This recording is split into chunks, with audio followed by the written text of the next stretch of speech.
If you're an American, you live on a planet which is mostly not made up of Americans, and we have challenges facing us as citizens here in this country.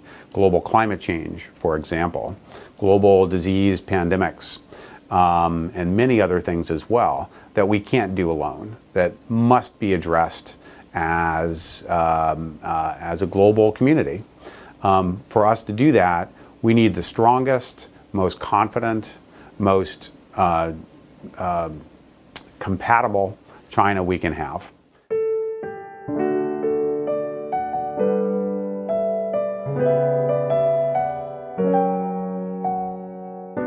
My first impressions, well, were the diversity, just how different it was between what was happening in Shenzhen and Guangdong compared to Shanghai, compared to Beijing.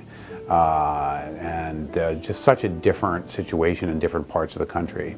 Some parts moving very, very fast, and other parts of the country had barely changed at all in those years. Today you can find change almost anywhere in the country, but in the mid-1990s it was still quite a diverse situation. And so 1994, what I think is most striking is the decisions that Deng made and the party made in those years, 1992 until 94, to decisively turn back to economic liberalization and make it easier for foreign companies to invest in China.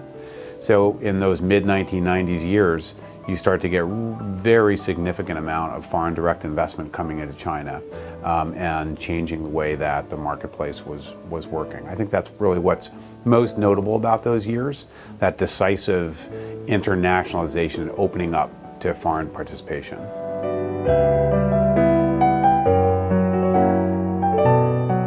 I actually had an opportunity to play, I think, two roles.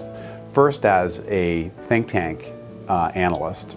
In the 1990s, after my graduate training, I was at an American think tank called the Institute for International Economics at the time, now called the Peterson Institute, where in the late 1990s, 1998 and 99, I wrote a few analyses of what China's WTO accession would mean for the United States, what we should expect, and made the arguments how we should think about this.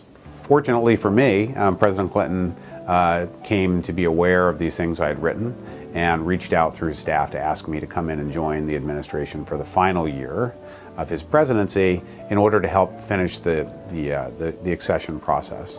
So while I was in government, I was in charge of what we called the P&TR War Room at the White House, which was the effort set up to make sure that everyone understood the arguments, that we understood what the upsides were, the downsides, what the risks and concerns might be, but that people had the best information. And when I say people, I mean legislators who had to vote to change U.S. law in order to clear the way for China to be able to join the WTO. So my role, once I was inside, was just to make sure people had the best information available to debate the issues and answer questions for people.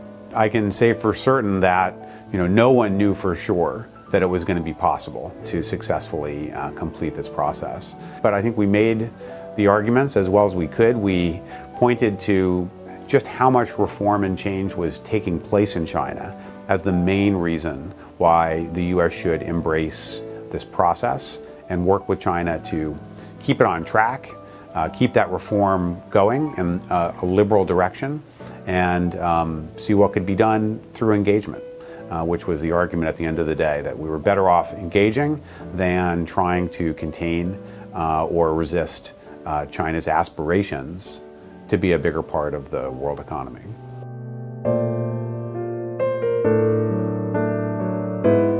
I don't think their role changed.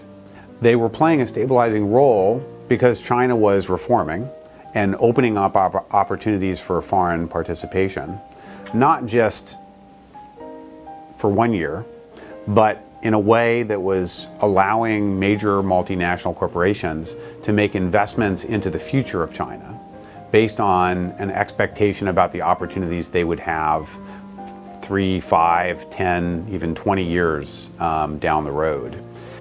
That's the reason why these companies and the business leaders who worked with them were so enthusiastic and so supportive of what was happening inside China.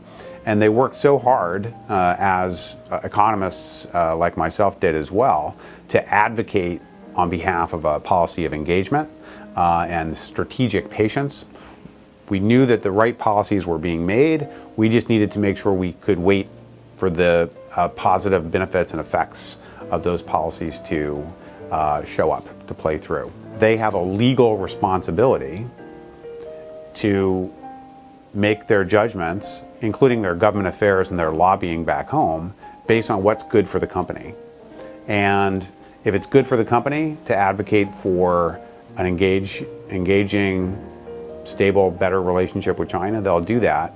I think by and large, most American companies that have been supportive of the relationship since I started working in this space are still very hopeful and are still trying hard, a little more quietly, to get the relationship onto a stable track. But we mustn't pretend that it's the same situation as it was 10, 20, or 30 years ago.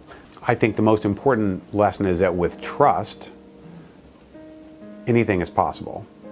You can find solutions to the most complicated, emotional, historic problems, but I'm still reasonably confident that in the longer term, people are going to find their way back to a shared set of ideas about what's going to make us all most as prosperous as we can be and as happy as we can be based on that material prosperity.